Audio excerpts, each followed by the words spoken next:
नमस्कार दोस्तों, मैं सौरभ स्वागत करता हूं आपका अपने यूट्यूब चैनल ब्रेम बुशवाई सौरभ में। दोस्तों, क्या लेखपाल राजस्व अधिकारी होता है या नहीं?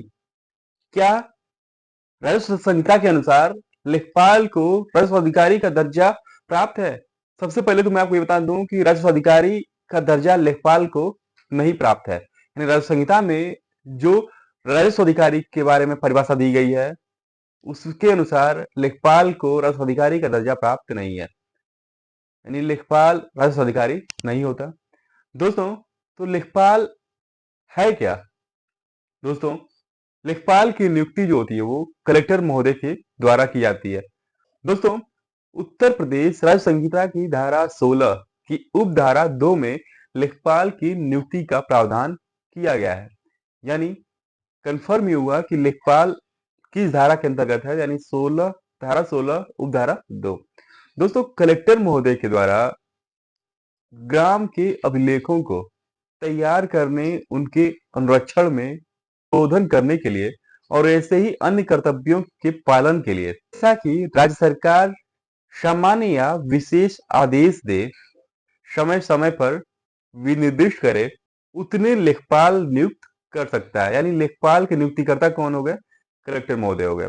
लेकिन दोस्तों, लेखपाल नियुक्त करना कलेक्टर महोदय का काम है, लेकिन लेखपालों की जो नियुक्ति होती है वो जो राज्य सरकार के द्वारा की जाती है। तो दोस्तों, संहिता की धारा 4 है क्या? संहिता की धारा 4 में परिभाषाएं दी गई हैं। यानी इस धारा 4 में 17, यानी 4 की उपधारा 17 में राजस्व अधिकारी के बारे में दिया गया है और उस अधिकारी के कैटेगरी में लेखपाल नहीं आते। लेकिन दोस्तों, जो लेखपाल होते हैं वो भू प्रबंधक समिति के ही होते हैं। और दोस्तों, भारतीय दंड संहिता की धारा 21 के अंतर्गत लेखपाल को और राजस्व निरीक्षक महोदय को लोक सेवक का दर्जा प्राप्त है। दोस्तों, अभी हमने जाना कि लेखपाल राजस्व अधिकारी नहीं होते हैं। तो दोस्तों, राजस्व अधिकारी को जानने से पहले आइए जानते हैं कि राजस्व न्यायालय क्या होता है। उत्तर प्रदेश राजस्व संहिता 2006 की धारा 416 में राजस्व न्यायालय के बारे में बताया गया है। दोस्तों, राजस्व न्यायालय का तात्पर्य राजस्व परिषद, दूसरा उसके सभी सदस्यों से, आयुक्त महोदय यानी कमिश्नर महोदय, फिर अपर आयुक्त, कलेक्टर महोदय, अपर कलेक्टर महोदय, इसके बाद कौन? मुख्य राजस्व अधिकारी, सहायक कलेक्टर, बंदोबस्त अधिकारी, सहायक बंदोबस्त अधिकारी, अभिलेख अधिकारी, सहायक अभिलेख अधिकारी, तहसीलदार महोदय, न्यायिक तहसीलदार महोदय, नायब तहसीलदार महोदय से है। इन जो भी अधिकारियों के बारे में मैंने बताया, इन सभी को राजस्व न्यायालय कहा जाता है। दोस्तों, इन राजस्व न्यायालय की कैटेगरी में राजस्व निरीक्षक महोदय को शामिल नहीं किया गया है। यानी ये ध्यान रहे दोस्तों कि जो तहसील स्तर पर न्यूनतम जो न्यायालय संबंधी कार्य होते हैं वो नायब तहसीलदार महोदय के स्तर का होता है। यानी इनसे जो छोटा पद है वो राजस्व निरीक्षक महोदय का है और वह जो होते हैं वो राजस्व न्यायालय से संबंधित नहीं होते हैं। दोस्तों, ये ध्यान रहे कि जो न्यायिक महोदयों की नियुक्ति होती है वो इस राजस्व के कार्यों को करने के लिए होते हैं। सभी न्यायालयों में मैंने आपको बंदोबस्त अधिकारी और सहायक बंदोबस्त अधिकारी का भी नाम लिया। दोस्तों, ये जानकारी ये आपके लिए बता दूं कि जो सहायक बंदोबस्त अधिकारी चाहे बंदोबस्त अधिकारी होते हैं, उनका संहिता में अलग से कहीं जिक्र नहीं मिलेगा। मतलब ये समझ लीजिए कि इन अधिकारियों के नाम इस संहिता में आपको नहीं मिलेंगे। यानी दोस्तों, ये ध्यान रहे कि राजस्व निरीक्षक और लेखपाल राजस्व न्यायालय नहीं होते हैं। दोस्तों, राजस्व अधिकारी कौन होते हैं? दोस्तों, राजस्व न्यायालय में राजस्व बोर्ड और उसके सभी सदस्यों को शामिल किया गया है, लेकिन राजस्व अधिकारी में बोर्ड और उसके सदस्यों को शामिल नहीं किया गया है।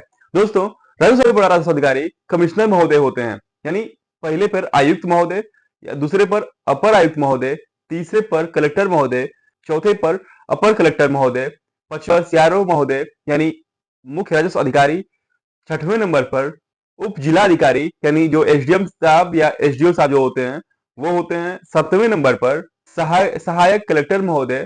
दोस्तों, ये ध्यान रहे कि जो सहायक कलेक्टर महोदय का वर्ड है वह कौन होता है। दोस्तों, जैसे आप यहाँ पर ध्यान रखिए कि धारा 67 जो होता है, जो बेदखली का वादा किया जाता है, उस संबंध में तहसीलदार महोदय को सहायक कलेक्टर का दर्जा प्राप्त है।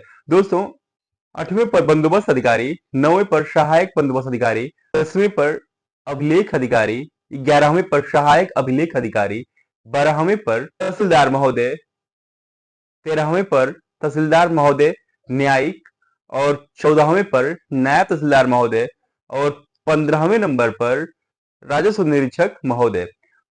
दोस्तों, मैंने आपके सामने इन 15 अधिकारियों के बारे में बताया जिन्हें राजस्व अधिकारी का दर्जा प्राप्त है। यानी लेखपाल जो होते हैं उन्हें राजस्व अधिकारी का दर्जा प्राप्त नहीं है। यानी न्यूनतम राजस्व अधिकारी जो होगा, वो सबसे छोटे स्तर का जो अधिकारी होगा राजस्व अधिकारी, वो सबसे छोटे स्तर का राजस्व अधिकारी राजस्व निरीक्षक महोदय होते हैं। उम्मीद करते हैं दोस्तों आपको राजस्व न्यायालय और राजस्व अधिकारी दोनों के बारे में समझ में आ गया होगा। तो आपको समझ में आ गया होगा कि राजस्व न्यायालय और राजस्व अधिकारी दोनों अलग अलग होते हैं।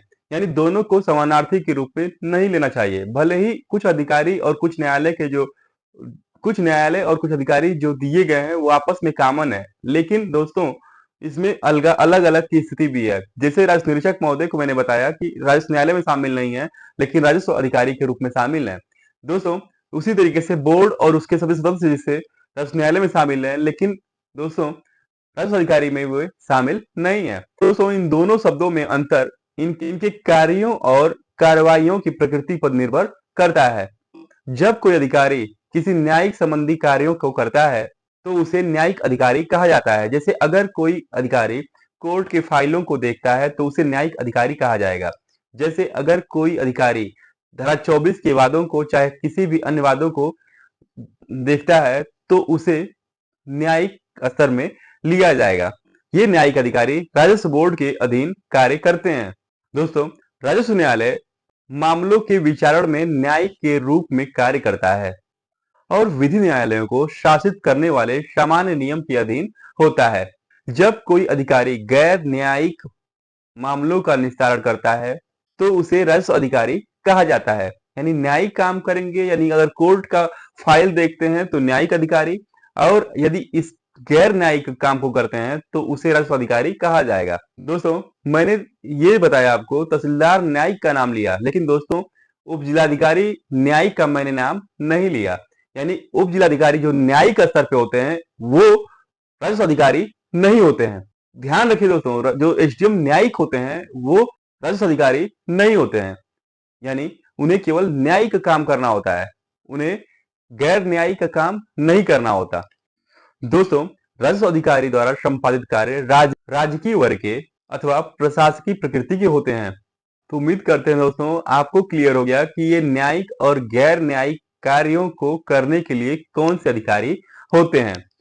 दोस्तों, यदि आपको ये वीडियो अच्छा लगे तो इसे शेयर करना ना भूलिए। दोस्तों, यदि वीडियो अच्छा लगे तो इसे लाइक और चैनल को सब्सक्राइब जरूर करिए। धन्यवाद।